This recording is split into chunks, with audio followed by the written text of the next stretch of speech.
সবাই বলেছে এই জায়গাটা খুব নাকি সুন্দর দেখতে লোকেশনটা।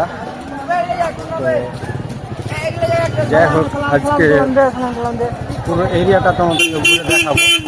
এই এরিয়াটা দেখতে পাচ্ছ, এইদিকে আবার এক জায়গায় ঝগড়া হয়ে গেছিলো নাকি, সে আবার গাড়ি ঠোকাঠুকি নিয়ে, তা নিয়ে একটা সমস্যা চলছে।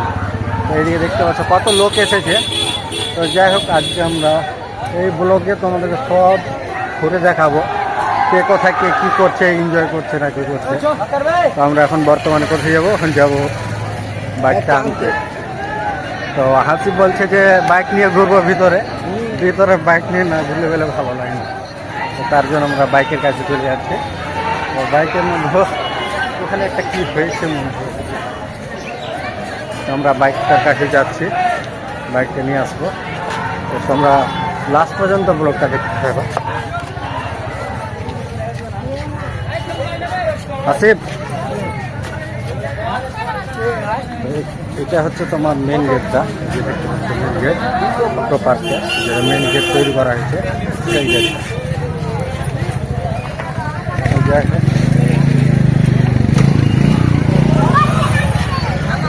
তো আমরা মোটর সাইকেলের কাছে বর্তমানে চলে আসলাম।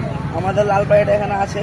আর আমাদের যে গাড়িটার নাম কি, MT-15। না ওটা না, রকেট লালপাড়িকে বের করবো। ঠিক আছে,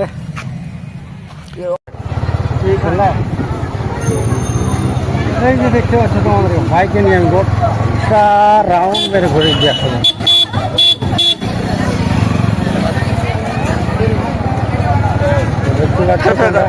কার মোবাইল পড়ে আছে, মোবাইলটা না হলে হাঁকি দে, আর মোবাইল আর মোবাইল নাই এখানে। তানভীর আছে, তানভীর রিজু লাইক করো যে না করো, কিন্তু মুক্তার ভাই রিজু আগা মাল আগা কমসে কম 1 মিলিয়ন পাঠাই দিয়ে হবে। 1 মিলিয়ন 1 মিলিয়ন ওপেন ফের কর একদম গাড়িটা।